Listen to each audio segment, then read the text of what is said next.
that there are no female VP HRs, रादि female leaders HR में बहुत कम है कि एंट्री लेवल पे शायद बच्चों को लगता है कि ये फीमेल सेंट्रिक है। जैसे ये जेंडर बायसनेस हमें हर इंडस्ट्री में दिखता है कि पीयर टू पीयर अप्रिसिएशन करे, तो एम्प्लॉय वेलबीइंग का जो डिपार्टमेंट है वो मुझे लग रहा है कि बहुत इंपॉर्टेंट है आज और आने वाले टाइम में। नमस्कार, मैं प्रफुल्ल पांडे और आप देख रहे हैं एजुकेशन पोस्ट न्यूज। और आज हम नारायण बिजनेस स्कूल में मौजूद हैं जहां HR कॉन्क्लेव हो रहा है और हमारे साथ एक मैम जुड़ चुकी हैं जो कि HR की ही है। तो इनसे जानेंगे कि इसका मूल मकसद क्या है इस कॉन्क्लेव का। Thank you so much. मैं कहूँगी the most important part about this conclave is networking, क्योंकि आज हमारे साथ इंडस्ट्री के लीडर्स हैं, इंडस्ट्री के ऐसे HR मैनेजर्स हैं जिन्होंने अभी अभी शायद अपना करियर शुरू किया है, जो करियर के स्टार्टिंग फेज में है, और वो स्टूडेंट्स हैं जो शायद अब अपना करियर शुरू करेंगे, राइट। सो हर एक लेवल के लिए this is a very beautiful networking opportunity. उनको अलग अलग लेवल्स के पॉइंट ऑफ व्यूज देखने को मिल रहा है, उनको बात करने का मौका मिल रहा है उन लोगों के साथ जिनके साथ वो शायद आगे चल के काम करेंगे या करना चाहेंगे। So best part about the conclave is networking.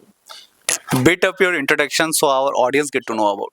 Hello, my name is doctor Nupur Surti और मैं HR डिपार्टमेंट में नारायणा बिजनेस स्कूल में काम करती हूँ। मेरा डोमेन स्पेशलाइजेशन है organisational behaviour and HR of course. Okay, पता नहीं मैं कैसा सवाल पूछने वाला हूँ, लेकिन बुरा लगे तो पहले से माफी क्लियर कर दे रहा हूँ पहले से। ये बताइए, मेरा डाउट है पर्सनली, ठीक है, और मैं भी कॉर्पोरेट में चूंकि काम किया हूं तो मेरे को लगता है सिर्फ HR डिपार्टमेंट में जब हम देखते हैं तो उसमें सिर्फ महिलाएं क्यों होती हैं, पुरुषों को जगह क्यों नहीं दिया जाता है?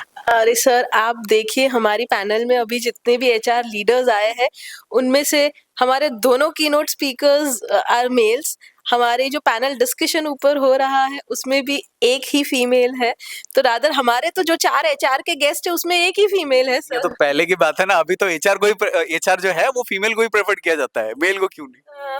पता नहीं सर, रादर ये एक this is definitely a question जो शायद स्टूडेंट्स भी बहुत पूछते हैं, बट मैं कहूँगी दिस इज अ मिथ।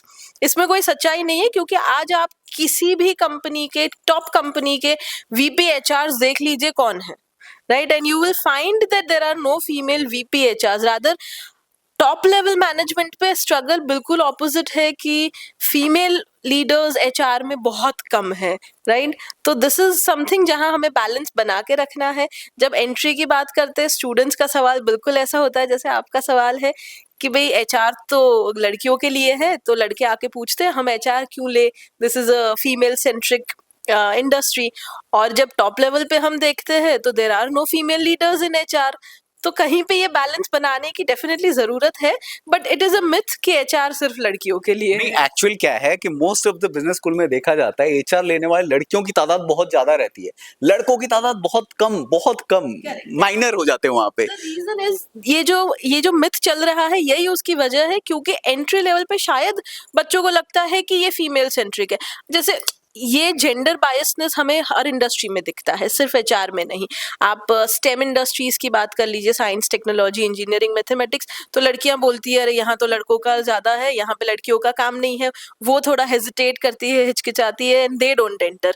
और इस तरह से HR जैसी इंडस्ट्रीज की बात करते हैं तो लोगों को लगता है HR तो सॉफ्ट डोमेन है, यहाँ पे लड़कों का क्या काम। तो ये एक बायसनेस हर एक इंडस्ट्री में है, और यही बायसनेस शायद हमें तोड़ना है, जिसके लिए इस तरह के conclaves would be a great help, क्योंकि यहाँ हमें दिख रहा है कि ऐसा कोई डाइवर्सिटी नहीं है, rather there is no such biasness. हमें दिख रहा है कॉन्क्लेव में कि मेल लीडर्स भी HR डोमेन से है, फीमेल लीडर्स भी है। सो इस तरह के कॉन्क्लेव्स अगर हम ज्यादा करें तो शायद वो जो बच्चों का सवाल ऐसा होता है कि ये तो फीमेल सेंट्रिक इंडस्ट्री है, इसमें हम क्या करें जाके, वो शायद हम अब इसको तोड़ पाए।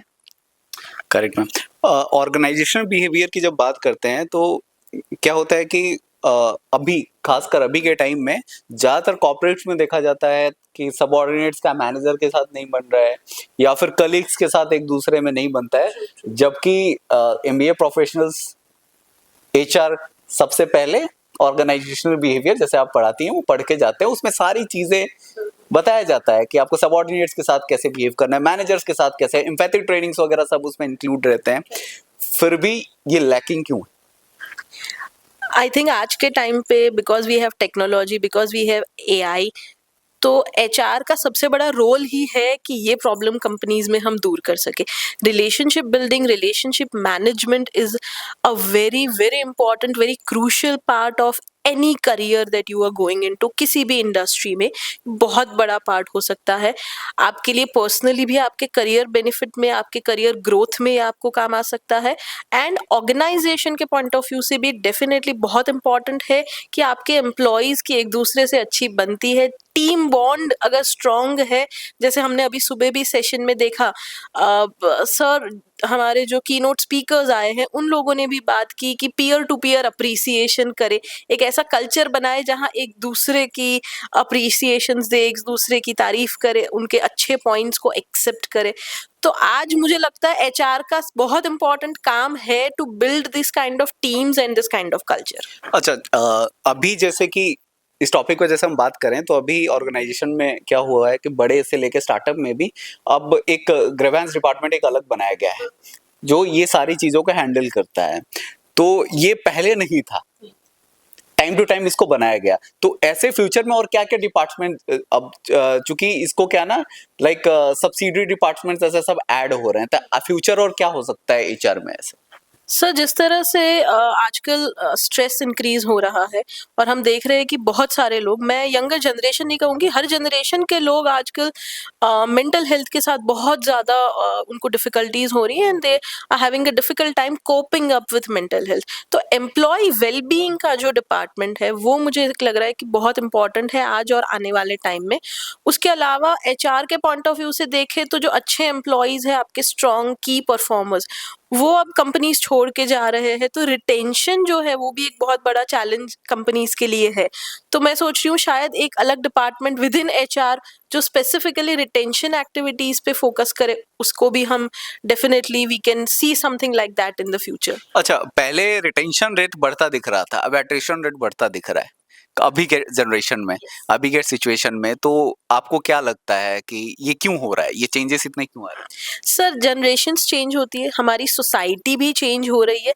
तो आज अगर हम हमारे पेरेंट्स के जनरेशन की बात करें, उनको लगता था कि एक कंपनी में 8 साल 10 साल टिक जाओ तो उसको एक बहुत एक अच्छा माइलस्टोन कंसिडर किया जाता था। आज की जनरेशन का जो हमारे सोसाइटी की जो सोच है वो बदल रही है। तो अब कल्चर ही ये है कि अगर एक कंपनी में आपने 5 साल निकाल दिए तो लोग पूछना शुरू कर देते हैं, एक ही कंपनी में 5 साल से क्यों हो, क्या प्रॉब्लम है, तुम्हें कहीं और नौकरी नहीं मिल रही।